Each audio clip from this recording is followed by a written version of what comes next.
Hello everyone, हम पढ़ रहे हैं हिंदी। और आज के इस वीडियो में प्यारे साथियों, मैं आपको बताने जा रहा हूँ कि हिंदी का विकास किस तरीके से हुआ था।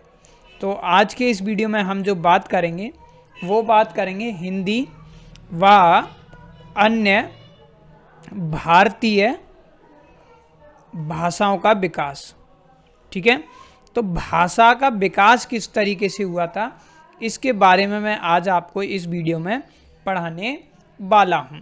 ठीक है, तो आप सभी जो है हेडिंग सबसे पहले लगाएंगे कुछ महत्वपूर्ण तथ्य जो एग्जाम की दृष्टि से बहुत ही ज़्यादा महत्वपूर्ण है। तो सबसे पहले अगर प्यारे दोस्तों हम बात करें तो सबसे पहले सवाल जो है वो यही आता है कि सभी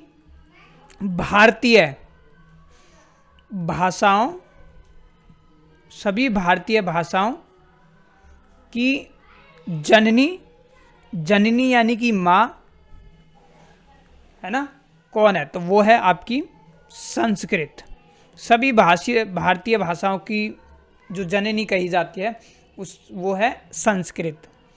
अब हम बात करें हिंदी भाषा की लिपि के बारे में। तो हिंदी भाषा की लिपि के बारे में, तो लिपि आप सभी जानते हैं, लिपि यानी कि हिंदी भाषा की लिपि जो है वो है आपकी देवनागरी। ठीक है, जैसे कि आप सभी को पता ही होगा, जैसे हम लिखते हैं क ख ग, है ना, ये सब हम लिखते हैं, इन्हीं को हम क्या बोलते हैं? देवनागरी बोलते हैं। ठीक है, तो प्यारे साथियों, अब यहीं से सवाल जो है ना वो लिपि और भाषाओं से बन जाता है, यानी कि किस भाषा की कौन सी लिपि है। जैसे आपसे पूछ लेगा कि भाई बताइए पंजाबी भाषा की कौन सी लिपि है। ठीक है, तो इसलिए आप जो है, अब आप सभी जो है एक तरफ जो है हेडिंग लगाइए, एक तरफ आपको लिखनी है लिपि और दूसरी तरफ जो लिखना है आपको वो लिखना है आपको भाषा। ठीक है, तो एक तरफ आप सभी लगाएंगे लिपि, तो एक तरफ आप लिखेंगे लिपि और दूसरी तरफ लिखेंगे भाषा। तो सबसे पहले अगर हम बात करें देवनागरी लिपि के बारे में, ठीक है, तो भाषा जो है हिंदी की देवनागरी क्या है? लिपि है। ठीक है, संस्कृत की आपकी क्या है? देवनागरी है। मराठी और नेपाली भाषा की भी क्या है? लिपि जो है वो आपकी देवनागरी है। दोस्तों ध्यान रखना है आपको, उर्दू भाषा की लिपि जो है वो अरबी लिपि काफ़ी किताबों में दी हुई है, तो उर्दू की जो है वो लिपि जो है वो अरबी है। ठीक है, फिर आता है हमारा ब्राह्मी लिपि, सबसे प्राचीन यानी कि सबसे पुरानी ये लिपि है हमारी। तो ये क्या है? हमारी जो प्राचीन संस्कृत व पाली थी हमारी भाषा, उसकी जो है ये क्या है? ब्राह्मी लिपि है। और अधिकतर भाषाओं की लिपि जो है वो क्या है? हमारी ब्राह्मी लिपि है। फिर पंजाबी भाषा आती है हमारी, तो पंजाबी भाषा की लिपि जो है वो है हमारी गुरमुखी। ठीक है, तो ये कुछ महत्वपूर्ण मैंने आपको बता दिया। और आपको ये भी ध्यान रखने चाहिए कि सबसे पहले बोली जाने वाली जो भाषा थी वो थी हमारी संस्कृत। ठीक है, तो इन फैक्ट का आपको ध्यान रखना है। आइए अब हम जो है वो आगे चलते हैं और आगे हम कुछ जानते हैं कि जो हिंदी शब्द है, आपके मन में भी आ रहा होगा कि सर हिंदी शब्द की उत्पत्ति कैसे हुई थी। ठीक है, यानी हिंदी शब्द आया कहाँ से है, कैसे इसकी उत्पत्ति हुई है। तो देखिए, जो ईरानी लोग थे ना, है ना, जो ईरानी लोग थे, तो इसीलिए वो क्या बोलते थे? वो सा को है ना हा बोलते थे। ठीक है, और धा को क्या बोलते थे? दा बोलते थे। तो इसलिए ईरानी लोगों क्या बोलते थे? ईरानी लोगों से ये मानी जाती है, यानी कि जो हिंदी शब्द आया है ना, इसलिए वो कहाँ से आया है? आपका ईरानी भाषा से ईरानी भाषा से माना जाता है। तो आपको याद रखना है कि हिंदी शब्द की उत्पत्ति जो है, यानी जो हिंदी शब्द है, ये ईरानी भाषा का माना जाता है। ठीक है, क्योंकि क्यों माना जाता है, मैंने अभी आपको बताया कि ईरानी जो लोग थे ना, वो क्या करते थे, वो सा को क्या कहते थे, वो सा को हा कहते थे, और तथा जो धा है, इस धा को क्या बोलते थे, वो दा बोलते थे। ठीक है, तो भाई सा क्या बन गया, हा बन गया, और धा क्या बन गया, वो, तो ये सिंधी सा धा बन गया है ना, सिंधी। लेकिन अब इसको देखोगे तो ये क्या हो गया, हा और दा, यानी कि शब्द क्या बन गया हमारा, हिंदी बन गया है ना। जैसे इनके कुछ शब्द जो है ना, इनके कुछ हिंदी में भी प्रचलित हैं, तो कुछ हिंदी में भी क्या है, प्रचलित हैं।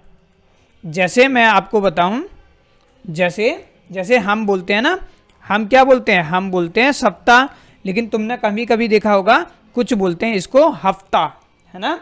जैसे ये क्या बोलते थे, जैसे सिंधु, तो सिंधु से क्या बन गया, हिंदू, है ना, क्या बन गया, हिंदू, और हिंदू से बन गया हिंद, और हिंद से ही क्या निकल आई, हमारी हिंदी निकल आई। ठीक है, तो अगर आपसे कोई पूछे भाई हिंदी शब्द क्या है, हिंदी शब्द जो है ईरानी भाषा का माना जाता है, क्योंकि ईरानी लोग जो है वो सा को हा बोलते थे। ठीक है, और तुम देखोगे ईरान जो है वो लगभग इधर ही पड़ता है हमारा। ठीक है, तो अब आपको ध्यान जो रखना है ना, वो कुछ एक और पॉइंट लिया याद रखना है कि सबसे पहले क्या, कि सबसे पहले भाषा का प्रयोग जो है वो किसने किया था, सबसे पहले भाषा का प्रयोग जो किया था वो अमीर खुसरो ने किया था। किसने, अमीर खुसरो ने किया था। ठीक है, अमीर खुसरो ने किया। ये देखिए मैं फैक्ट बता रहा हूँ आपको एक्चुअल में, और इन्हें इसलिए इन्हें क्या बोला जाता है, तोता ए हिंद बोला जाता है, हिंद, तोता है हिंद इन्हें कहते हैं हम। तो कभी कभी डायरेक्ट क्वेश्चन ये बन जाता है कि तोता हिंद किसे बोलते हैं, तो आपको पता होना चाहिए तोता हिंद जो है वो बोलते हैं हम अमीर खुसरो को। ठीक है, और इन्होंने क्या है, इन्होंने क्या करा था, इन्होंने ही हिंदवी को हिंदी शब्द दिया था, हिंदी नाम दिया था। ठीक है, तो ये आपको ध्यान रखना है। इसलिए जो हिंदी जो है ना, जो हमारी हिंदी जो है वो क्या है, हमारी रूप के आधार पर, किसके आधार पर, रूप के आधार पर हिंदी जो है, हिंदी कैसी है, हिंदी कैसी भाषा है, हिंदी वियोगात्मक, कैसी है, वियोगात्मक बा क्या है, विषलिष्ट भाषा है। कैसी है, यहाँ पर लिख रहा हूँ मैं, विषलिष्ट भाषा है। ठीक है, तो आपको ध्यान रखना है, कभी कभी एग्जाम में पूछ लिया जाता है कि रूप के आधार पर हिंदी कैसी है, तो वियोगात्मक व विषलिष्ट भाषा है। अब समझते हैं हम हिंदी का जन्म कैसे हुआ है ना। तो अब हम सब समझेंगे हिंदी का जन्म किस तरीके से हुआ। तो देखिए हिंदी की हम बात करें तो पहले आई हमारी संस्कृत, संस्कृत के बाद क्या आई, हमारी आई पाली, और पाली के बाद क्या आई हमारी प्राकृत, ये रूप बदलने, प्राकृत के बाद आई हमारी अपभ्रंश, अपभ्रंश यानी कि बिगड़ा हुआ रूप, इसमें क्या हुआ, भाषा जो है टूटने लगी। ठीक है, और इस अपभ्रंश से क्या है, आपकी हिंदी का जन्म हुआ है। तो आपसे पूछ लिया जाता है ना, तो हिंदी का उदय किससे हुआ है, आपको ही पता होना चाहिए। हिंदी का उदय जो हुआ है वो हुआ है अपभ्रंश से। किससे हुआ है, अपभ्रंश से। देख रहे हो ना, हिंदी का उदय किससे हो रहा है, अपभ्रंश से। ठीक है, अपभ्रंश से हुआ है। ठीक है, अब देखिए कभी कभी है ना इनका काल पूछ लिया जाता है, तो वो भी मैं आपको बताऊं। संस्कृत जो है लगभग क्या है आपकी 1500 ईसा पूर्व से 500 ईसा पूर्व के बीच में। इसको हम क्या बोलते थे, जो हमारे वेद वगैरह हम पढ़ते भी हैं, वैदिक व सामान्य, इतिहास में पढ़ते हैं ना, वैदिक व सामान्य पीरियड था हमारा। पाली में क्या है, जो बुद्ध वगैरह ने इस उपदेश दिए थे, है ना, तो 500 ईसा पूर्व से लगभग 1 ईसा पूर्व। इसमें क्या है, पाली में बुद्ध ने उपदेश दिए थे, बुद्ध ने उपदेश दिए थे हमारे। फिर आ जाता है हमारा इसके बाद 1 ईसा से 500 ईसा पूर्व। इसमें क्या है, जो जैन धर्म था उसने क्या दिया था, आपका उपदेश दिया था। ठीक है। फिर आता है हमारा अपभ्रंश। अपभ्रंश क्या है, 500 ईसा से लगभग 1000 ईसा पूर्व तक का ईसा पूर्व का समय था, और इसको जो है लोक भाषा कहा गया है ना, लोक भाषा। उसके बाद जो है हिंदी क्या है हमारी, 1000 ईसी से अब तक क्या है आपकी, 1000 ईसी से अब तक क्या है, विविध रूप का क्या है, रूप ले चुकी है, विविध रूप में प्रयोग होने लगी है या रूप ले चुकी है। ठीक है, तो ये आपको पता होना चाहिए। ठीक है, आइए आगे चलते हैं और जानते हैं, जब अपभ्रंश से हिंदी का उदय हुआ है तो अपभ्रंश के प्रकार जानते हैं। अपभ्रंश, सॉरी थोड़ा सा इसे गलत लिख दिया मैंने, दोबारा लिख रहा हूं मैं। अपभ्रंश के प्रकार। तो अपभ्रंश के प्रकार में अगर हम बात करें तो सबसे पहले आता है हमारा सौर सोनी अपभ्रंश। ठीक है, दूसरे नंबर पर आता है हमारा मगधी अपभ्रंश। फिर तीसरे नंबर पर आता है हमारा अर्ध मगधी अपभ्रंश। फिर चौथे नंबर पर आता है हमारा महाराष्ट्री, ठीक है, अपभ्रंश। और फिर आता है हमारा 5वें नंबर पर जो आता है हमारा खस अपभ्रंश, और अंतिमता हमारा ब्राचंड है ना। तो आइए अब एक एक को करते हैं। ये सौर सैनी अपभ्रंश था प्यारे दोस्तों, ये भी क्या है आपका, ये कौन से एरिया में बोली जाती थी, ये क्या है हमारी, ये है हमारी जैसे पश्चिमी हिंदी। ठीक है, कौन सी हिंदी है, पश्चिमी हिंदी। इसी में आती है हमारी राजस्थानी हिंदी, तो राजस्थान में ही बोली जाती है। ठीक है, अभी हम डिटेल से पढ़ेंगे। फिर इसमें आती है हमारी गुजराती। ठीक है, फिर मगधी में अगर हम बात करें, मगधी में क्या आ जाता है आपका, उसमें आ जाती है आपकी बिहारी हिंदी। ठीक है, इसमें आ जाती है आपकी बंगला। उसके बाद आपकी आ जाती है इसमें उड़िया। ठीक है, फिर इसमें आ जाती है आपकी असनिया। अभी हम डिटेल में पढ़ेंगे एक एक के बारे में। फिर अर्धमगधी में आ जाती है हमारी पूर्वी हिंदी। अर्धमगधी में कौन सी आएगी हमारी, पूर्वी हिंदी आ जाती है, जो अवध वगैरह के एरिया में बोली जाती है। ठीक है, और इसके प्रसिद्ध कवि कौन से थे, तुलसीदास, जायसी, रामचरितमानस हिंदी में ही तो लिखी गई थी। ठीक है, महाराष्ट्र में कौन सी बोली जाती है, इसमें आती है आपकी मराठी। खस में क्या आएगी आपकी, पहाड़ी हिंदी। कौन सी आएगी, पहाड़ी हिंदी। और इसमें क्या आ जाएगी आपकी सिंधी, यानी कि जो पंजाबी वगैरह है। ठीक है, तो अब आइए हम चलते हैं, सबसे पहले इस पश्चिमी हिंदी के बारे में पढ़ते हैं। ठीक है, तो चलिए मैं यहाँ पर आपको बताता हूँ। नंबर 1 हम पढ़ेंगे पश्चिमी हिंदी। ठीक है, तो पश्चिमी हिंदी में क्या कहा जाएगा आपका, पश्चिमी हिंदी आई। पश्चिमी हिंदी में सबसे पहले कौन सी बोली जाती है, खड़ी बोली। ठीक है, खड़ी बोली क्या है आपकी, जो कौरवी है ना। खड़ी बोली कहाँ कहाँ बोली जाती है, आप कमेंट करके बताना, चलो आपको देता हूँ। अब जैसे हरियाणवी, ठीक है, जिसे हम बांगुरी भी बोलते हैं, हरियाणा के क्षेत्र में जो बोली जाती है। फिर आती है हमारी जो ब्रज भाषा है हमारी, वो भी क्या है आपकी पश्चिमी हिंदी में आती है। ठीक है, और इसके प्रसिद्ध कवि जो थे वो थे आपके सूरदास वगैरह। ठीक है, फिर आती है हमारी बुंदेली, तो बुंदेली उत्तर प्रदेश। ठीक है, फिर आ जाती है हमारी कन्नौजी भाषा, कन्नौज के आसपास बोली जाती है। ठीक है, तो पश्चिमी हिंदी में कौन कौन सी आ जाएगी, खड़ी बोली, हरियाणवी, ब्रजभाषा, बुंदेली और कन्नौजी आ जाएगी। फिर चलते हैं हम दूसरी राजस्थानी हिंदी पर।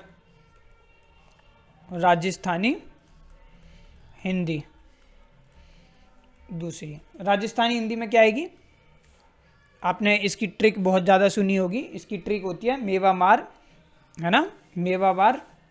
मैं बताता हूँ अभी आपको जब तक लिखो। जैसे कौन सी, मारवाड़ी, है ना, जो पश्चिमी राजस्थान में बोली जाती है, पश्चिमी राजस्थान में बोली जाती है मारवाड़ी। ठीक है, फिर आती है आपकी जयपुरी, जयपुरी जो पूर्वी राजस्थान में बोली जाती है। ठीक है, फिर आती है आपकी मेवाती, मेवाती क्या है आपकी उत्तरी राजस्थान में बोली जाती है। फिर आती है आपकी मालवी, जो क्या है आपकी दक्षिणी राजस्थान में बोली जाती है। ठीक है, तो इसलिए इसकी ट्रिक मिल जाती है, जैसे मेवा, माल, जय, मार। ठीक है, ऐसे याद रखो, मेवा, माल, जय, मार। मेवा से बन गई मेवाती, माल से बन गई मालवाड़ी, जय से बन गई जयपुरी, मार से बन गई मारवाड़ी। ठीक है, ऐसे याद रखना है आपको। फिर तीसरे नंबर पर आती है हमारी बिहारी हिंदी। अब बिहारी हिंदी भी क्या है आपकी, बिहारी हिंदी कौन कौन सी है, एक तो है आपकी मगधी, सॉरी मगही बोलते हैं इसे, मगधी नहीं है, क्या बोलेंगे इसे, मगही। तो ये क्या हो जाएगी आपकी मगही। फिर आएगी आपकी मैथिली, मैथिली, और तीसरी क्या है आपकी, जो आपको पता ही है, भोजपुरी। ठीक है, और भोजपुरी जो है क्या है, अंतर्राष्ट्रीय बोली बनी है। ठीक है, आपको पता ही होगा, इसलिए आपको पता ही होगा, भोजपुरी तो आपको पता होगा, मैथिली और मगही भी होती है। फिर आती है हमारी पूर्वी हिंदी। कौन सी आती है, पूर्वी हिंदी। ठीक है, चौथे नंबर पर पूर्वी हिंदी में क्या आएगा आपका, इसको याद रखो, ए बी सी से। कौन सी आती है, अवधी, जो अवध के क्षेत्र में, बघेली, ठीक है, और एक छत्तीसगढ़ी। ठीक है, तो ये आती है। फिर आती है हमारी, तो इसे याद रखना, ए बी सी। पूर्वी हिंदी में कौन कौन सी आती है, अवधी, बघेली, छत्तीसगढ़ी। फिर आपका बनता है पांचवी, जो है हमारी पहाड़ी हिंदी। अब पहाड़ी हिंदी में क्या होता है आपका, एक तो आ जाएगी आपकी पश्चिमी पहाड़ी। कौन सी आएगी, पश्चिमी पहाड़ी हिंदी, जो हिमाचल वगैरह के एरिया में बोली जाती है। ठीक है, शिमला आदि। ठीक है, और दूसरी क्या होती है, जिसको हम आपने सुना भी होगा, ये क्या है, मध्यवर्ती पहाड़ी हिंदी, पहाड़ी हिंदी। ठीक है, जो आपने सुनी भी होगी, जैसे कुमाऊनी और आपकी गढ़वाली। गढ़वाली तो काफ़ी सुननी होगी। ठीक है, तो ये कहाँ पर बोली जाती है, आपकी उत्तराखंड वगैरह में। ठीक है, ये आपकी हिमाचल वगैरह में बोली जाती है, ये हिमाचल में, ये उत्तराखंड वगैरह में। ठीक है, तो ये भी पहाड़ी, मध्यवर्ती पहाड़ी क्या है, कुमाऊनी और गढ़वाली में भी हो जाती है। ठीक है, तो ये आपको कुछ इम्पोर्टेंट फैक्ट हैं जहाँ से क्वेश्चन आपके बनते हैं। ठीक है, तो आपको ध्यान ये रखना है। देखिए कुछ पॉइंट मैं आपको बता देता हूँ जो आपको विशेषकर और ध्यान रखने हैं, है ना। अगर हम बात करें 8वीं अनुसूची में क्या है हमारी, कुछ फैक्ट मुझे और याद आ रहे हैं। 8वीं अनुसूची में क्या है हमारी, 22 भाषाएं। ठीक है, और जो राजभाषा अधिनियम जो बना था, कभी कभी पूछ लेता है कि राजभाषा अधिनियम कब बना था, तो ये बना था आपका 1963 में बना था। ठीक है, फिर हिंदी को राजकीय भाषा का दर्जा जो मिला था, राजकीय भाषा का दर्जा जो मिला था, वो 26 जनवरी 1965 को बना था। ठीक है, फिर कुछ और, जो 14 सितंबर है हमारा, ठीक है, 14 सितंबर को हम क्या मनाते हैं, हिंदी दिवस मनाते हैं। और ध्यान ये रखना है, नोट करके लिख लो इसे, तो कि 1949 में, कब, 1949 में इसी दिन, 1949 में इसी दिन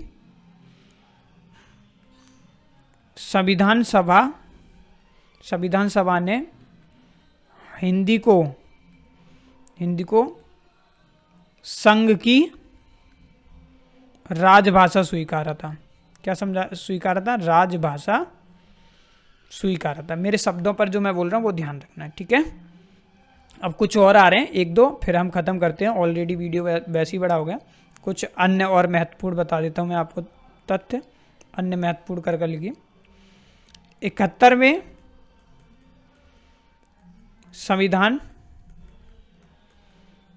संशोधन द्वारा क्या है आपकी, कोंकणी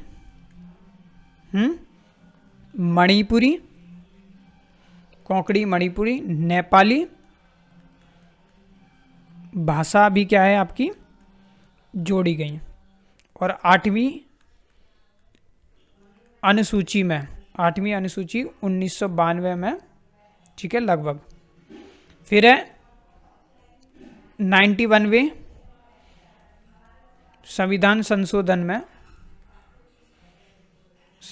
में, है ना, जो 2003 में हुआ था, ये 4 भाषाएं क्या है 8वीं अनुसूची में और जोड़ी गई थी। 8वीं अनुसूची में कौन कौन सी? एक तो है आपकी बूडो, मैथिली, डोंगरी और आपकी संथाली, ठीक है। और देवों की भाषा कौन सी है अगर कोई पूछ ले आपको? देवों की भाषा संस्कृत है। क्या है? संस्कृत है, ठीक है। हिंदी भाषा में कितने परिवार हैं? 4 परिवार हैं, ठीक है। भारोपीय, द्राविड़, आस्टिक और चीनी तिब्बत, ठीक है। भारत में कितने लोग हिंदी बोलते हैं? तो हिंदी भारत में 56% लोग बोलते हैं। बंगाली दूसरी सर्वाधिक बोले जाने वाली दूसरी भाषा है, ठीक है। विश्व में सर्वाधिक कौन सी बोली जाती है? तो आपको चीनी जो है वो 14% बोली जाती है, स्पेनिश जो है वो 5.85 और अंग्रेजी लगभग 5.5 है। हिंदी का स्थान जो है वो 4.46% लगभग है, ठीक है। तो ये मैंने ओरली कुछ पॉइंट बताए, ये आपको याद रखने हैं। तो इस समय से हम इस प्रकार हमने जो है हिंदी का विकास भी जान लिया कि हिंदी का जो आपका विकास है वो किस तरीके से हुआ है, ठीक है। और भारतीय भाषाओं का भी विकास के बारे में अच्छे से पढ़ा। मिलते हैं आपसे नेक्स्ट वीडियो में। Thank you for watching.